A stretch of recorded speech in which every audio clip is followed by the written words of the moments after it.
it looks like we're live, everyone. So thank you for being here for our Women in Aerospace Manufacturing session. Again, I'm Haley Houston with Forging Futures Idaho. I am just going to turn it directly over to Fiona Mackay, who's an executive coach at Mackay Unlimited. She is going to be our moderator for this session. So take it away, Fiona. Thank you so much for the introduction, and thank you everybody for being here today. It's a real honor to be able to present to you, especially with the amazing panel we've got here. I will never forget my very first airplane delivery, as the customers excitedly ran down the red carpet to their airplane, or the moment I took my first seat in business class for a transatlantic flight to visit an airline, or the time I spent leading a project that enabled the fuel inside the combustion chamber of a jet engine to explode to even higher temperatures. I've had some amazing experiences, but in most of them, there weren't many people that looked like me. Why? Because I'm a woman in aviation, and I am used to being the only woman at the table. And I don't want to sit alone anymore. So how do we change that? Well, there are lots of challenges we need to overcome. I could spend a whole day with you talking about them. But at its core, we need more girls and young women to come and join us in the industry. And our panel today is going to talk to you about why and how you might want to do that.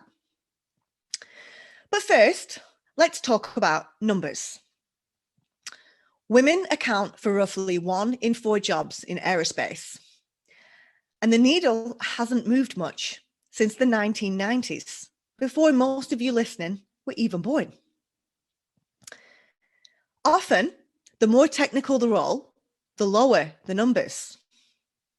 Women make up 75% of flight attendants, but only 26% of air traffic controllers, 20% in manufacturing roles, 18% of flight dispatchers, 9% of aerospace engineers, 6% of commercial pilots, and 2.4% of airplane mechanics.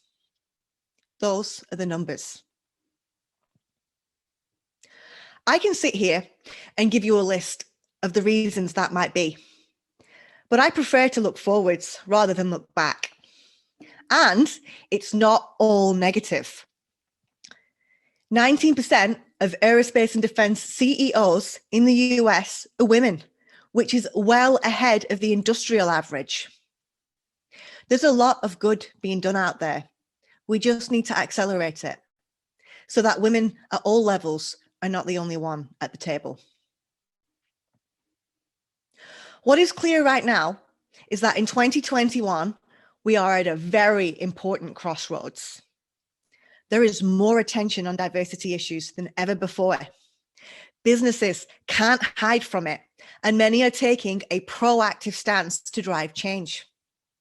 Some companies are sharing their data on female percentages in the workforce and the gender pay gap. Some companies now insist there are female candidates in the mix before interviewing for a position. Government advisory boards have been developed in several countries. Role models are getting louder and more accessible, especially on social media. It's been one of the few good things to come out of COVID. And if we think long and hard about it, this is good for business. The data shows that companies make more money when they have a diverse team. They're more innovative, they recruit better talent, they have a better marketplace reputation. So people would be foolish to let the numbers stay at 1 in 4. I invite you to consider being one of the women that helps us to not just move the needle, but to kick it forward into the 21st century.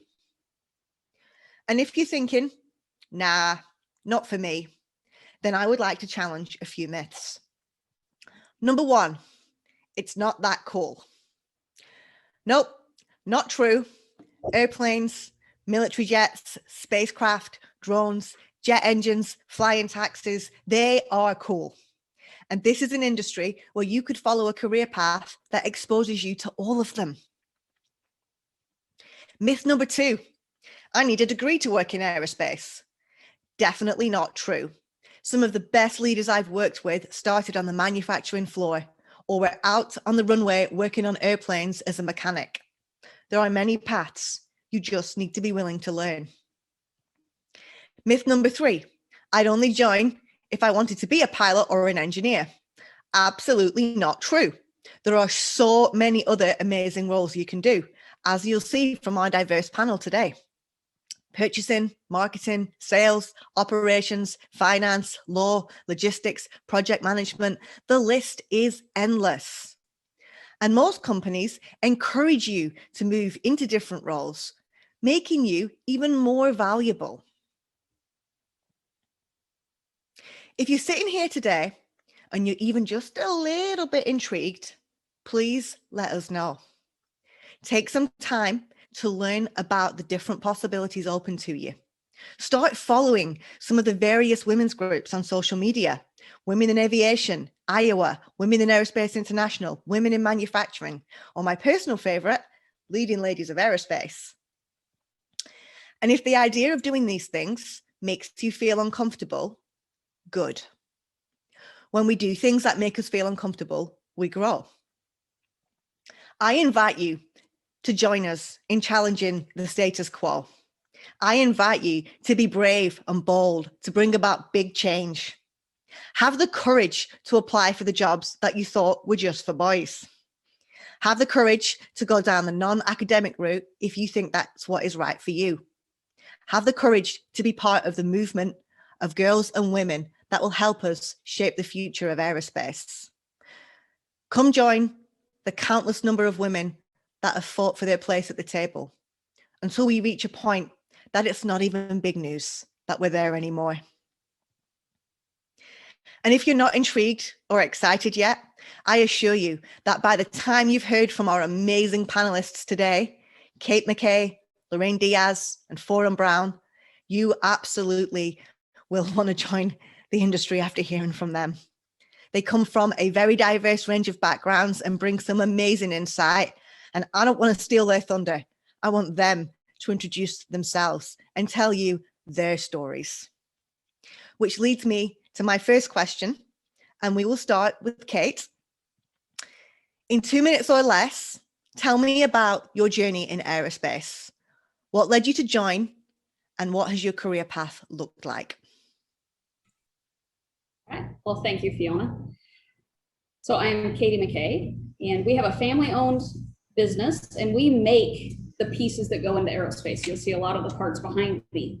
So we are actually the machine shop that gets to take a raw piece of metal, figure out how we're going to make it, machine it, all the pieces away. We use computers and programs and then actual CNC machines, and then make the parts. So I started out, my father started the business, and I started in high school, and I wasn't really sure if it was for me or not. Typical teenager, I thought, well, I'm going to go try a few different things. I don't want to just be the boss's kid. So I did. I went out and I tried construction because I loved working with my hands. I love to make stuff, and I like being in a men's industry. So I tried construction. I tried working at a marina, things like that. And I just kept being drawn back to making the parts. And so I did come back when I was about 18 years old. I started in the shipping department, and then I worked in my assembly department, and then I worked on the actual floor with the machines for about 10 years. And at that point, I had made the decision, okay, this is fun. I love it. I like the people. I like the team. I like the parts. And the really cool, exciting part about it that sold me on this is what I want to do is I get to see our parts. They're in the news. You'll see them on Facebook and Instagram, because you see airplanes flying and spaceships going up with astronauts. And I get to sit down with my team and be like, we made that. We made that happen. And it's so many different diverse things every single day. You never know what challenge you have. And so it's been slow and steady. I learned a lot throughout the years that I've been doing it, and I love it every day. So I think that's most of my journey. Thanks, Kate. What an amazing journey. And now over to Forum with the same question. Forum, you're on mute. It would help not being on mute. Thank you so much for having me around. For me, I think my fate to a certain extent was decided the day I was born. I know my mom probably thought that she's going to be an engineer. We just growing up, there were almost like two options. It was embedded growing up that either you're going to be an engineer or a doctor. Probably a lot to do with my culture. And I have this passion for maths and numbers and physics. And that's how I chose engineering. I have been born and brought up in India, came to UK when I was 17 and did my computer systems engineering at the University of Sheffield. And after my degree, I decided to apply at various positions, but there was something about aerospace that desire to work for an aerospace company so that I could travel. I could be a part of something that would allow people to travel was just fascinating. And that's where my journey began in aerospace with Rolls-Royce. I started off as a systems engineer, working on requirements and really understanding how just a little box on an engine can control the entire engine. Is absolutely fascinating. And that's where my passion and desire to learn more just grew. And I went from one position to another. So I started exploring airframe integration, which is working with customers like Airbus and Boeing, and then went on to working for installation. So you see this engine with lots of parts sort of installed around it, that every little part has got something to do with controlling the engine. Was absolutely fascinating. And then kind of moved on to combustion and turbines, where it was more about manufacturing and really understanding how the design integrates with air systems, fluids, thermals, and how it controls the entire engine was again a different perspective. And following that, I started leading the UltraFan engine, which is going to be the 2030 engine for Rolls-Royce. So that's how the whole desire to do aerospace and grow within aerospace kind of came in. And it's only been deeper since I've learned a lot more about it. I then moved on and worked in the transportation sector, and now doing my own venture to do with recruiting executive women in engineering. That's fantastic, Forum, and I'd love to hear more about the executive women in engineering a little later. I see that Lorraine has joined us. So Lorraine, in 2 minutes or less, could you tell us about your journey into aerospace? What brought you here and what kind of jobs have you done? Hey there, everyone. This is Lorraine. Sorry, my webcam's not on right now. But basically what brought me into aerospace was kind of the love of fixing things and learning how airplanes and such things kind of work. So getting to do that was probably the biggest inspiration to continue staying and moving forward and learning and growing. Definitely, I would say my introduction was the Navy, and it just kind of stuck with me. Being on a flight deck, watching airplanes take off was really, really cool. And so I've carried that with me to this point. So what is it that you do today, Lorraine?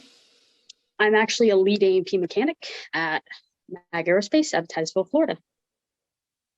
Yeah, so Lorraine's actually the one that is fixing the airplanes. And I hear that you were in the military before that? Yes, I was in the Navy for about 6.5 years, and I worked on F-18s and the F-35.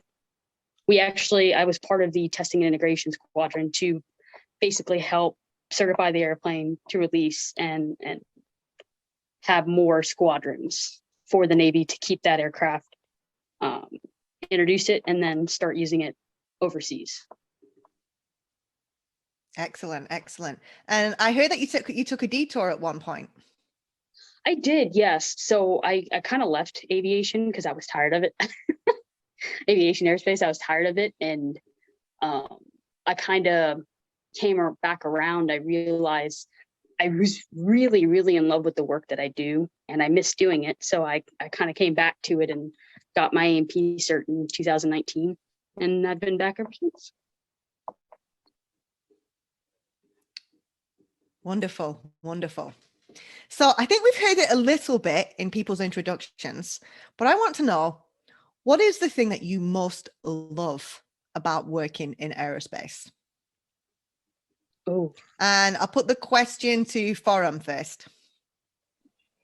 The thing that I love about working in aerospace, I think for me, like I touched base a little bit, is being able to work on a product that transports somebody from one place to another is phenomenal. And for me, there is a personal attachment to it because I am here in UK, but my family is all in India. And being in a position where you can travel abroad, you can go visit people miles away in matter of, hours, is just phenomenal. And that was the biggest dream on the civil aerospace side. And as I started, it then became really, really interesting, where it was like, oh, we've got the XWB engine coming up, and I'm going to see it start for the very first time. And, we've got the Dreamliner. And of course, having worked on all of them and then traveling in them, wow, what an amazing feeling of achievement. So that's the one thing that I find, is why I want to be in aerospace. I have been in aerospace for over 11 years. Oh, excellent, excellent. And being a transplant to the US myself, I certainly appreciate the transatlantic travel. Exactly. What about you, Kate? What's one of your things that you most love? It really piggies back off of what Forum kind of said. It's airplanes, they're still magical, right? I mean, anytime that you're around one, you hear one, you watch one, everybody stops what they're doing. Airplanes are still magic. That thing should not be able to fly. So to be able to be a part of the team that's designing it, figuring out how to make it work, we get to make it, Lorraine gets to keep the thing in the air. There's so many different careers that people can pick from it. And it's still really, really cool. Everywhere you go in the world, you get to see it. And then, yeah, you get to work on it and you get to fly on it. And it's not getting less, right? The airplanes, they're more and more and more people are going to travel. The advancement in technology changes all the time. It's just fun. Even if I wasn't making my paycheck at it, it's fun.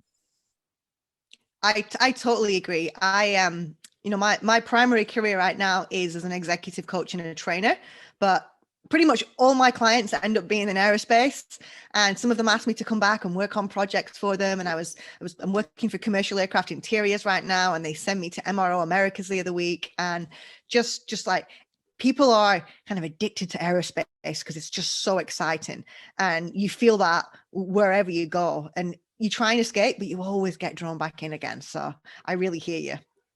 What about you, Lorraine? What do you most love about working in aerospace?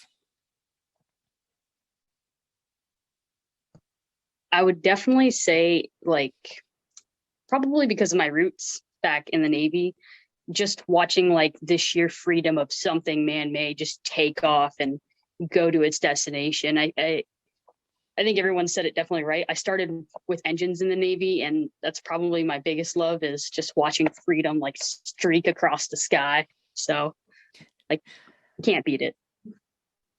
I love it. I love it. As I'm listening to you all right now, I'm getting butterflies. I can't help but be excited about it. So the burning question: what is it like to be a woman in the industry? What are the advantages and the pitfalls? I'm actually going to go back to Lorraine first with this one. What's it like to be a woman in this industry? Ooh, everyone always asks that. And you have to sometimes pay attention, sometimes just this is how kind of I operate is it can be very lonely because sometimes you have to find allies that won't look at you as a woman. They'll look at you as somebody that can bring something to the table. That's not always the case. I've been fortunate enough in my career that that's mostly been the case. But you meet onesie twosies, at least in my experience, that make it a little bit more difficult. It shouldn't be about, what your gender is. It should be about what you're willing and able to do, and how good your work ethic is and the work that you accomplish. But can be a challenge sometimes. I like convincing being people. the only one. But then you'll be walking across an event and you'll see another woman and you're like magnets towards one another. And then it's not so lonely anymore. Oh, yeah. So, yeah. In fact, me and Lorraine met very recently at MRO Americas. There ended up being like a group of 3 of us that were hanging out the whole time because we just had so much in common with our passion for the industry. What about you, Forum? What are some of your thoughts on the advantages and pitfalls? I think the biggest advantage of being a woman in engineering is you stand out. And I think that's great because everybody is going to remember you because you're potentially the only woman in the room. So you're a face that's not going to be forgotten. And that I think is a huge advantage. Pitfall, I find that in my experience, I've always felt like I have to prove myself every time. Every time you kind of move teams, you move roles, new people, and you've got to start all over again and prove that you actually know, I know what I'm talking about. That's the one thing that I have observed over all these years. And as a matter of fact, whether it's aerospace, transportation, any industry, it seems to follow that pattern. And that's what I feel perhaps needs changing as we move forward. And what happens once you've proven yourself? Oh, then it's easy. There's no looking back. Because I think once you kind of get to a point, and it's a two-way stream because you need to, it's a new team, people are new to you, there are assumptions being made, and you have to work towards gaining someone's trust. And that is important. And it's just sometimes frustrating because it can take a lot longer, I feel, to perhaps male counterparts. But at the same point, once you kind of get to a point where you've got the trust, and more importantly, the quality of the trust you've got with them, that then is the game changer. At that point, I feel you're like, right, okay, now let's get the creativity going. Let's get the innovation going. Let's make some deliveries. Let's fix some problems.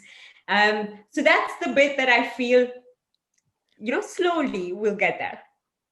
Yeah, I agree. That's kind of been my experience too. I actually moved to the US to be customer business director to Boeing on behalf of Rolls-Royce. Mm-hmm. And before me, it had been men that had done that role. And winning the trust of my Boeing counterparts, I definitely feel like it took a little bit longer. But once you have it, I think that there's just something about being different and bringing a different perspective that gives you a different level of trust. And even the whole thing in the first place around maybe taking longer to gain people's trust. Well, actually, if you look at, brain science, you'll see that we're actually naturally look for people that look like us. So even if it's not intentional, it can actually be subconscious sometimes because the brain favors images that are more of a mirror of us. And so I think being conscious of that subconscious bias is probably important to help challenge that. For sure. So what about you, Katie? What's one of the what do you think are some of the advantages and pitfalls of being a woman? Some of the advantages, definitely you do stand out. Sometimes you'll get more recognition because you are a female in a male-dominated industry. And that's up to you? Are you going to take advantage of that and exploit it and get yourself as much as you can out of that? But the pitfall is you don't stand out. So especially as you're learning, and whether you're in a new position, new company, you do have to prove yourself and be better than maybe somebody else that wasn't a female, because you're not going to get that. Well, again, you stand out, so they do remember you. So your first impression is extremely important. So you really have to know your stuff, maybe more so than somebody else that can blend into the background for a little while, get their feet wet and get their kind of gain some traction. You really got to come out of the gate and know your stuff, be confident. And then in time, they do have your trust, and then they'll really go to bat for you once they get that trust. But yeah, you kind of got to come out of the gate knowing everything and being not arrogant about it, but you do have to do probably more homework than others. For me, I'm very proud, but yeah, you do have to know it coming out of the gate. And resilience and tenacity are definitely some key ingredients to help you with that. So, open question. What do you think it's going to take to get more women and girls into aerospace? What needs to change? Since it's an open question, I'll go ahead and start. Honestly, it's a lot of it. I had a dad who knew about aviation and knew that the Navy had more airplanes than, the Air Force does. that fact tickled me. But it's just access to those things. My access was the military. I was fortunately for myself able to go in. But the other thing is just knowing it's an option. A lot of people just are completely unaware, that you don't have to necessarily go to college to have a great job that you love, so. I agree. And I feel something that can change, or I feel companies, organizations can support the change, is by really advertising things that they can offer to women. So for example, flexibility. Advertise that as an organization you are offering flexibility. Advertise as an organization you are offering career progression, because these are the type of things that's going to really draw women and younger girls into organizations, and hopefully sustain within them, get role models assigned to them, have that coaching going on between people who are in senior leadership positions and the new performers who are coming in, so that you're kind of almost looking after them, you're nurturing them, but at the same time have these things, advertise it. Only then you kind of get the people coming in. That's what I feel. And if you follow Forum on social media, especially on LinkedIn, you will see exactly what she means. She is an avid sharer of these things, and her posts are amazing. She's really, really good at social, and companies really need to start taking advantage of those channels to reach the next generation. So they know it's an option, and seeing role models like yourself, Forum, and Lorraine and Kate, it's absolutely imperative, because if you can see it, you can be it. What are your thoughts, Katie, on what needs to change? I think just getting people to access, like Lorraine said, getting girls to come in and see what it's all about, whether it's the engineering side or mechanic side or manufacturing, come see it. And I don't know how to get in front of a lot of students. Hopefully this forum will help to get in front of students, but it is not that stigma of a dark, grungy, dirty, low paying job. I've got lots of people that they can travel the world. They're making hundreds of thousands of dollars a year.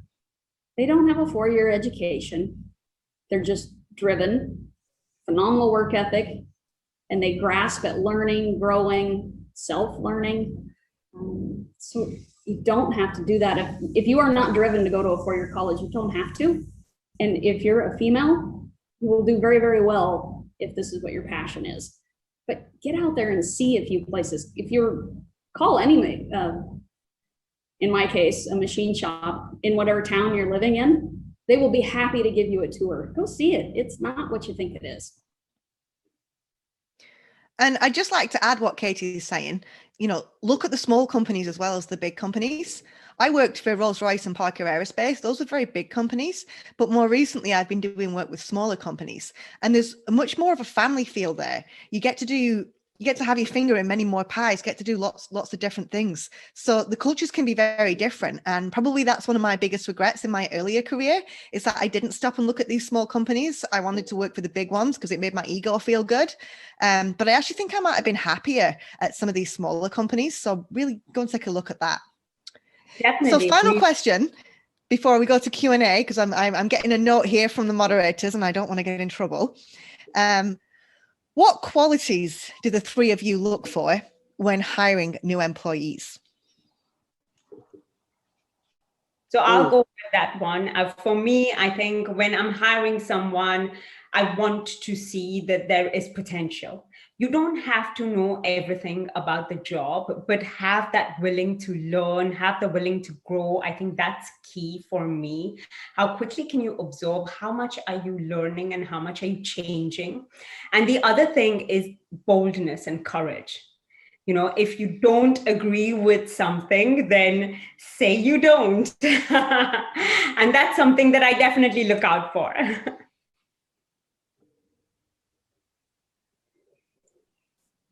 In our case, we hire about 50 employees every single year. So we do interview a lot. I interview hundreds and hundreds of people every single year. And the main thing that we're looking for is that soft skill. I'm not looking to see, are you the best machinist in the world or the best engineer in the world? But I am looking to see, do you have the soft skills? Are you willing to grow with us, listen, learn, show up for work every day, and be a part of the team rather than just in it for yourself? That piece comes, you know, as long as you're willing to work with the team, the pay comes along as you grow. But again, it's not those hard skills. We can teach you the hard skills. I don't know how to teach the soft skills yet. So that's what we're after. And all of my management, even my general manager that runs the company, they all started entry level and we grew them from within. So it's definitely those soft skills is what we're after. Yeah, people can spot talent. I went from £24,000 when I first started, and within 5 years, I was earning £60,000, which doesn't sound a lot to people in the US, but that's a pretty good salary for the UK. But it only took 5 years. And it was because people looked out for me and looked out for those skills. And I know a lot of similar stories here in the US where people started on, you know, relatively low salaries, but once they prove themselves, you know, sky's the limit. Lorraine, what about yourself? What do you look for in colleagues and new hires? Definitely my big three, Lorraine's top three, and you can take this away: integrity, attitude, and desire to learn. You know, those I can't embed a good attitude in someone, and you can't force someone to want to learn. That's something that they have to have from within them. And if they have those three things, that's a recipe for success. Excellent, excellent. So now I'm going to allow the moderators to ask us some questions, but I will ask that just before the end, I get to ask the closing question because I have a good one. You absolutely can ask the closing question. There's one really good question that came in through the chat. But before we get to that question, I actually want to ask you, Fiona, if you could just take a quick moment and tell us a little bit about yourself, how you got involved in aerospace manufacturing and some of the organizations that you're involved in. Yeah, so I got involved kind of by accident. My undergraduate degree was actually in biology. And like I mentioned, it was my ego that brought me to Rolls-Royce because it's a pretty cool company. And when I decided to apply for the logistics graduate program, and for the pure reason that logistics sounds like logic, and being a scientist, I guess I was pretty good at that. So I joined Rolls-Royce, and in my interview, I talked about how supply chains were like ecosystems, and they loved that. And I was actually working in the same building as Forum, and we never met each other. We started at the same time, worked in the same building, and we never met each other. So I actually moved around quite a lot in Rolls-Royce because they really encouraged that. I thought for a little while that I wanted to be a project manager, so I went and got a project management master's and I was managing projects that had a lot of interface with sales and marketing. So then that's how I ended up working in the customer business director role out here in Seattle. And then was headhunted by Parker Aerospace, and so was a key account manager. And that was awesome because I could bring together my project management skills and my sales and marketing skills. And then I got to a point where I was tired of what the industry looked like, and I wanted to make a difference. And so I decided that my role was going to be to help change the culture of aerospace. At Rolls-Royce, I was on the board for Rolls-Royce Women and led their mentoring and coaching activities. And there was nothing that I've done that's ever been more fulfilling than that. And so I actually decided to launch Leading Ladies of Aerospace, taking advantage of the virtual world to connect women wherever they are in the globe. So it doesn't matter where you sat, we can find you a mentor, we can find you advice, we can find you a community. And so we're doing a lot of work, a lot of virtual summits and leadership workshops and peer champion groups where women are really, really looking at how to collaborate and lift each other up, because we need each other to make the change. Awesome. Thank you so much. And that actually kind of leads me into the question that came from one of our students. And the question is, how do I go about finding local female mentors in the industry? And it's kind of an open question. I'm going to let the panelists answer that. Yeah. So I think local female, firstly, I think it's great having local, but remember, you don't have to have local people. You need to get yourself on platforms like LinkedIn. LinkedIn is brilliant for people with knowledge specific to your industries. And you know what? Exactly. You've got the leading ladies of aerospace. There we go. You've already got that. You need to go explore all the women out there. And you know what? Just start talking to them. Everybody loves having a chat, and start getting to know them. And very soon you will find, it's very important for role models to find somebody that you click with and you relate to, because that really, really helps with the growth as well. And then once you find someone, ask them that, you know, you want to be mentored, or you want to have chats regularly so that you can grow. And then I am sure the ladies would be more than willing to support anything like that. But it requires you to find them, it requires you to connect with them, and it requires you to ask them, in my view. Yeah. I think the great thing about social media is that that's more informal mentoring, which can actually be more powerful. You know, you can get to talk to a broader range of women over, over a period of time. Which is made possible in the virtual world. But if you do want something more formal, some of the other women's organizations out there, like Women in Aerospace International, they actually have formal mentoring programs, and the Royal Aeronautical Society in the UK actually has one as well. So there are ones that exist, but don't wait around until you're accepted to a formal one. You know, get out there and talk to people, because what's everyone's favorite topic? Themselves. So if you reach out to somebody on LinkedIn and say, you know, can I buy you a virtual coffee in exchange for some of your wisdom? Of course they're going to say yes. And you can actually send them a $5 Starbucks card.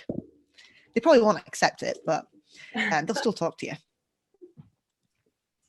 Awesome. Thank you guys so much. Oh yeah, Katie, did you have something to add? Nothing really. I think Forum really kind of summed it up. It does require you to go out and find someone, but yeah, social media, if you just put out a post, hey, I'm looking for a mentor, anybody in the world will definitely raise their hand and help you out. Awesome. And I think that mentorship is super important in any sort of professional development. So great question from that student. I have one more question before Fiona asks the closing question. And that is, and I would like all of you guys to answer it if possible. If you could go back and say anything to your high school self, what would it be? Or if you could change one thing about your time in school prior to entering your career, what would that be? And you can start, Katie, if you'd like, since you just finished off that last answer.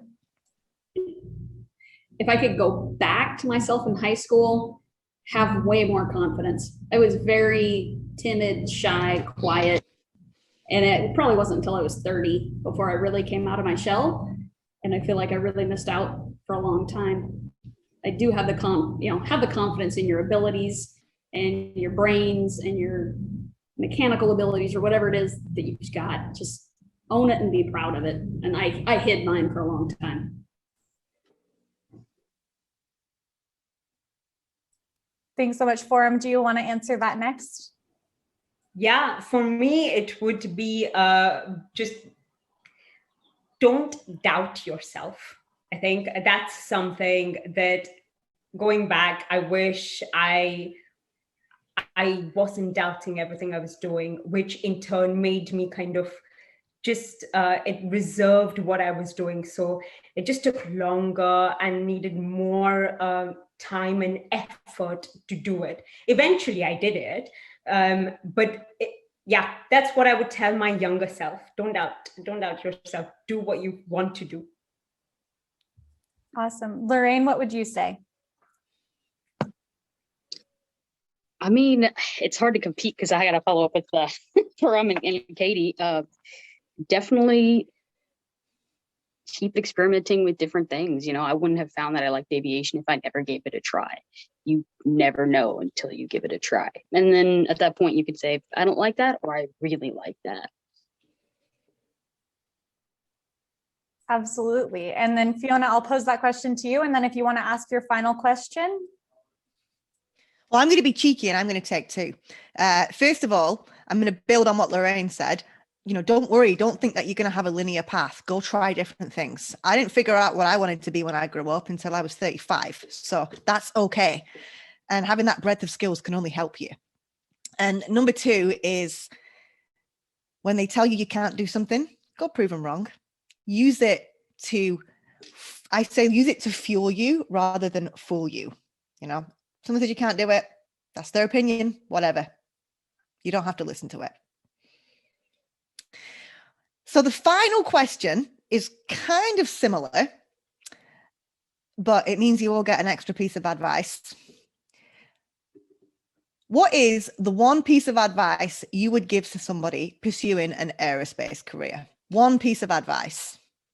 I'm going to start with Lorraine.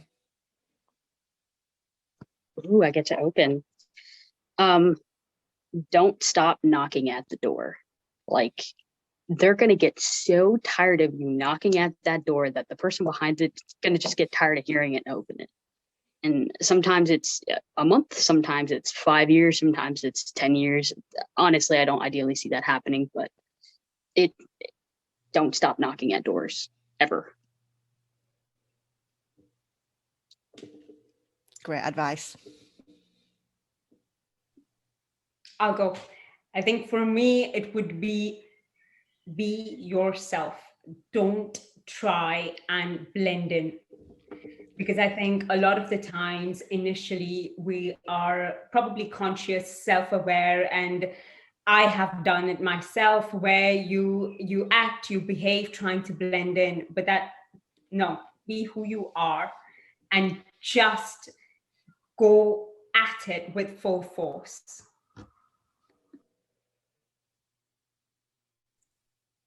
I don't know that I can add anything to just be you and just keep knocking. I can't add anything other than that. That's perfect advice.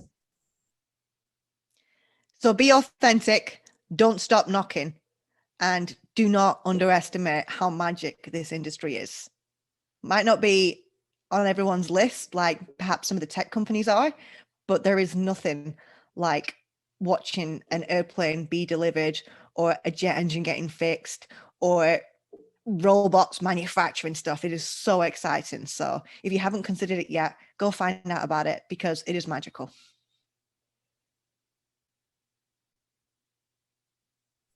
Awesome. Thank you so much for all of your guys' insights. All of you guys just gave fantastic advice. I very much so appreciate all of your advice here. So that brings us to the end of this session. I will have everybody who's watching, high school students, please join us for our closing where we're going to announce the winner of the UAV Mind's Eye donation. So feel free to head on over there. And to our panelists, thank you so much for participating. This was fantastic. I really appreciate you all. Thank you. Thanks. Bye. Thank you. Bye.